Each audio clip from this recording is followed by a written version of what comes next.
The year is 1600. Japan is a nation torn apart by over a century of civil war, a chaotic period known as the Sengoku Jidai, the Age of Warring States. Warlords, known as daimyo, have carved the country into a bloody chessboard, each vying for supreme power. But now, after decades of bloodshed, the end is in sight.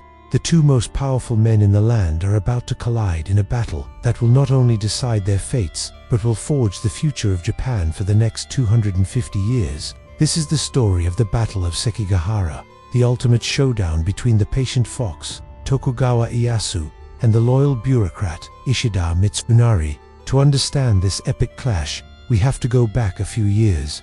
Japan had been on the path to unification under two legendary figures.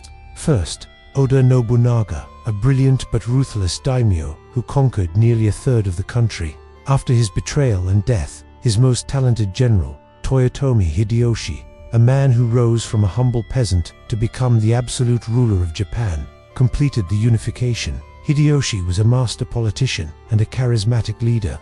He brought peace, but it was a peace built on his personal power.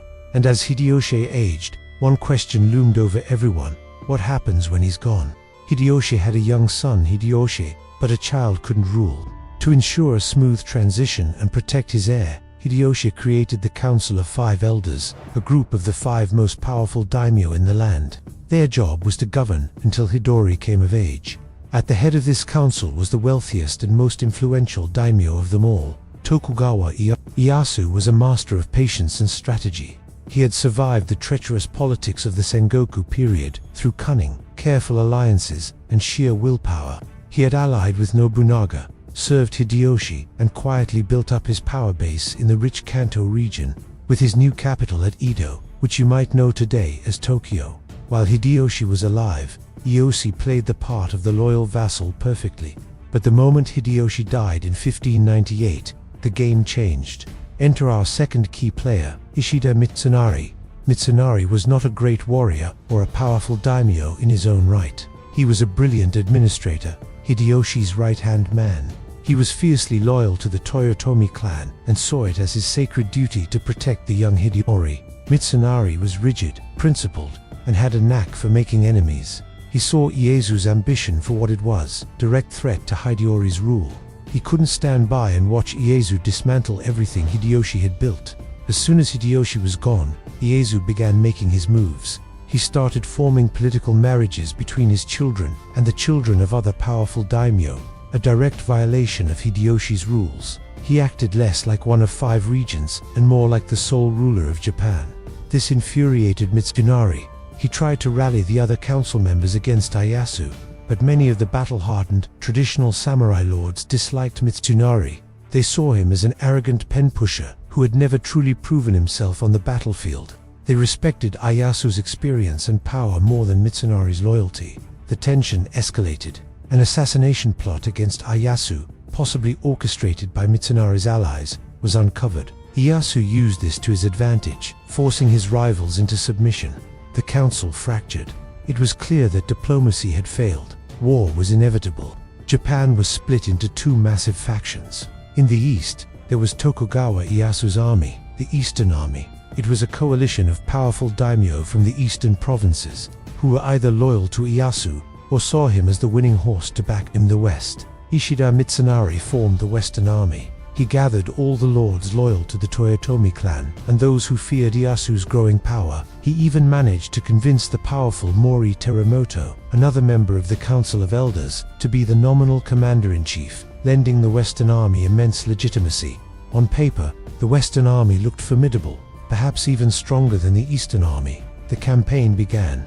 Ieyasu marched his main force west along the Tokaido Road, the main coastal highway.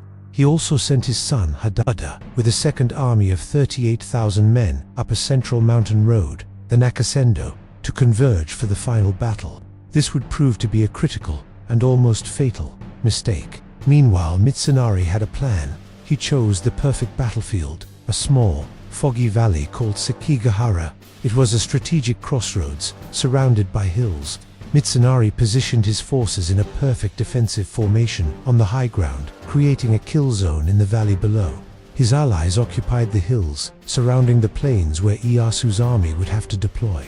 If everything went according to plan, the Eastern Army would march into a trap, be surrounded on 3 sides, and annihilated. On the night of October 20th, 1600, both armies began to converge on Sekigahara. A heavy rain fell, turning the ground to mud. The soldiers were cold, wet, and exhausted. As dawn broke on October 21st, a thick fog blanketed the valley, so dense you could barely see a few feet in front of you. The air was thick with tension. Nearly 160,000 samurai were gathered in this small space, ready to decide the fate of their nation. Around 8 a.m., the fog began to lift. The Eastern Army, seeing the Western forces arrayed against them, charged forward, and the Battle of Sekigahara began with a deafening roar of musket fire and the clash of steel. The fighting was brutal and intense. Ieyasu's elite troops slammed into the center of the Western line, but Mitsunari's men, led by legendary samurai like Shima Saken, held firm. For hours, the battle raged.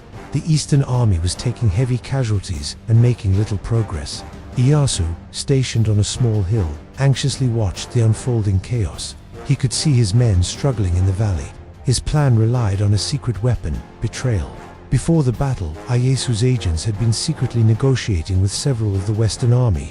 He had promised them land, power, and titles if they would switch sides at a crucial moment. But now, as the battle hung in the balance, the traitors were not moving. Specifically, Ieyasu was watching the forces of Kobayaka Hidaki, positioned on Mount Matsuo, overlooking the right flank of the Western Army. Hidaki was a young, indecisive daimyo who had pledged to betray Mitsunari, but now he was hesitating. The Western Army was putting up a much tougher fight than expected.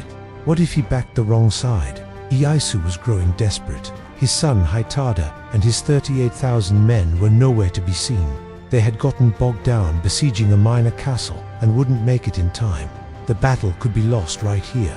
In a moment of brilliant, ruthless psychology, Ieyasu ordered his gunners to fire directly at Kobayaka's position on the hill.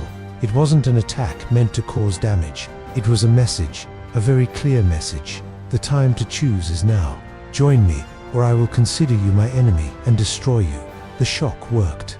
Panicked, Kobayaka Hideyaki finally made his decision. He ordered his 15,000 men to charge, not against the Eastern Army, but down the hill and straight into the flank of his own allies in the Western Army. The betrayal was devastating. The Western flank, caught completely by surprise, collapsed almost instantly. This triggered a chain reaction. Other daimyo, who had also been secretly plotting with Ieyasu, saw Kobayaka's move and immediately switched sides as well. The Western Army, which had been holding its ground just moments before, descended into chaos.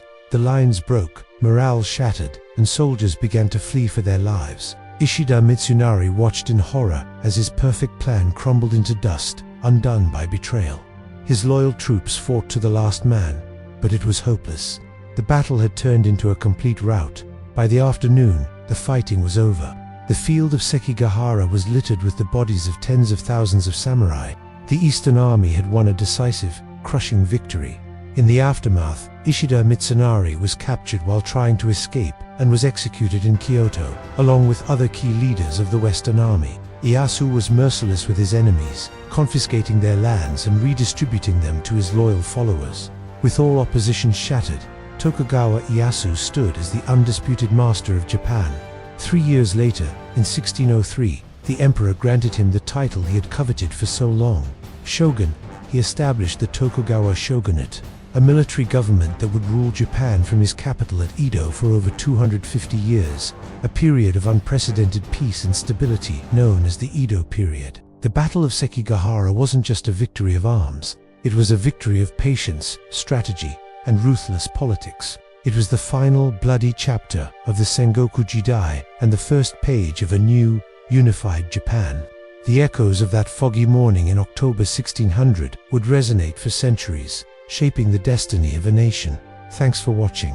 If you enjoyed this journey into samurai history, don't forget to like, subscribe, and hit that bell icon for more stories from the past. See you in the next video.